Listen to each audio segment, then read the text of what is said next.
Madam Ambassador, ladies and gentlemen, dear colleagues. Last year, China and the EU celebrated their 40th anniversary of bilateral relations, showing to the world the importance that this partnership has become. Today, our hosts are celebrating their anniversary, 1 year of ChinaEU. Happy professional birthday. ChinaEU, an association which puts the focus and the spotlight on the importance of ICT for China-EU relations. Thank you for inviting me to close this event. It is a pleasure to be here. It's also a challenge to be the last speaker before what was promised to be the best part of the evening. And we're looking forward to Spotify music list. But since I was invited to do so, let me share with you a few remarks, 3 main remarks. The first remark is that China is welcome in the EU. The EU is a very attractive destination for Chinese investment, and we expect these activities to continue to develop. As you know, the EU is China's biggest trading partner, but it is also the main destination of Chinese foreign direct investment. In 2015, Chinese companies invested an all-time high of 20 billion euros in the EU. This is 10 times more than 5 years ago, and the ICT sector is playing a very significant role. We expect these trends to continue because of China's internal dynamics of rebalancing, but also because of Europe's capacity to reform and recover from the worst crisis ever. We want and we hope that Europe will become even more attractive in the future. As you know, since it came into office 20 months ago, this Commission has put investment at the core of its priorities by launching a new investment plan for Europe. This investment plan for Europe is about creating additional sources for investment, and notably through the use of a new instrument, the so-called European Fund for Strategic Investments, which is managed by the European Investment Bank. After less than a year of operation, we can report about 100 billion euros worth of projects supported by the new fund.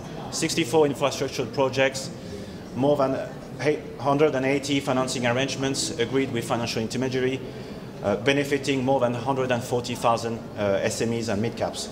A lot of these projects have a strong R&D component. A lot of these projects are ICT related.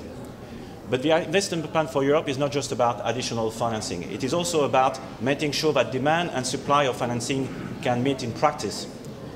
For this, we are launching an investment project portal for Europe, which will advertise investment projects across the EU, and this should become operational next week, on 1st of June. More fundamentally, the plan is about improving the investment environment at national and at EU level. This is why, as was mentioned, the EU and this Commission has put the focus on deepening the European single market in energy, in capital markets, but indeed in the digital field. We're launching a European Digital Single Market Initiative, which is one of the 10 priorities of this mandate. The aim is to gradually replace the differences in the 28 sets of national legislation by a single European rulebook and facilitate the life of actors, investors across Europe. And we estimate that the completion of the digital single market could boost the EU economy by more than 400 billion euros. For those of you who are following closely our digital single market agenda, you should have noticed that this morning the Commission adopted another set of initiatives in the field of cross-border e-commerce, digital platform, audiovisual and media services. This brings me to my second point, which is that the reasons for a strong EU-China cooperation on digital matters are both unique and profound, and they are here to stay. We know, but we too often forget, that the EU and China have in fact a very similar approach and a shared ambition on digital matters. Not only because we use 5-year plans for our policy making, but because we want to promote technological and digital developments, not just as a goal in themselves, but as a means to meet broader societal and economic challenges. And China and the EU find themselves at a crucial juncture to make this happen. China intends to move towards a new and more sustainable economic model. The EU is recovering and developing new growth drivers. Together, the EU and China can lead the ICT revolution. For Europe, there is a lot to win. Europe is a world leader in knowledge-based solutions, and a lot of the technology that has driven the mobile revolution, for instance, comes from Europe. China is the world's biggest ICT market in internet and mobile subscriptions.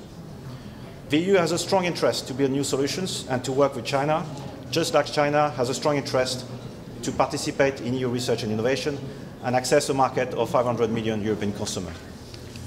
We've heard tonight striking examples of technological and digital development and potential for further cooperation. But beyond the development of new technologies or new markets, there are many more aspects which are shared priorities for public authorities on both sides. Stuart mentioned a number of them. We can think of urban development and the management of cities, with leading projects in the field of smart cities, energy management, and e-government. For instance, we have very concrete collaboration going on through the EU-China Smart Cities projects, with 13 million euros going to 14 Chinese cities, from Sichuan to Beijing to Shandong, to work together with 15 European cities, from Amsterdam to Barcelona to Zagreb. We can think of green growth and the use of digital technology to serve our environmental, climate, and agricultural objectives, for instance, to monitor products from farm to fork. We can think of what some people call white or silver growth, the rapid aging of our populations, and the need to find new welfare solutions to enable people to stay at home and to provide new health treatments. Last but not least, we are thinking about the digitizing of our industry. On both sides, important strategies have been launched. You have recalled, Madam Ambassador, the Chinese initiatives in this field. In Europe, the Commission presented last month a roadmap for digitizing the European industry, which builds and complements very important national and European initiatives and regional initiatives.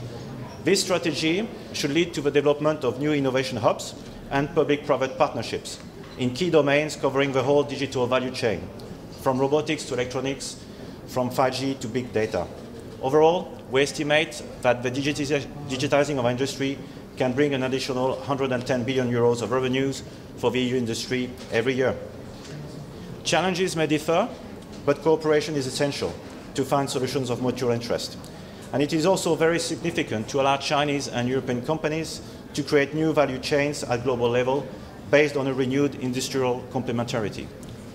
This brings me to my third and last remark about building an effective framework for cooperation between China and the EU on digital matter.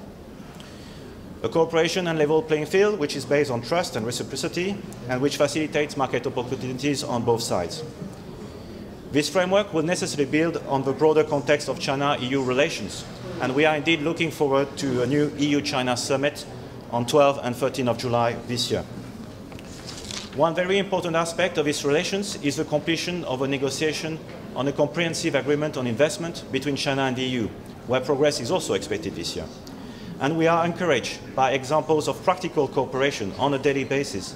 For instance, for the success of the investment plan for Europe. As you said, Madam Ambassador, China was the first non-EU country to announce its willingness to contribute to the investment plan.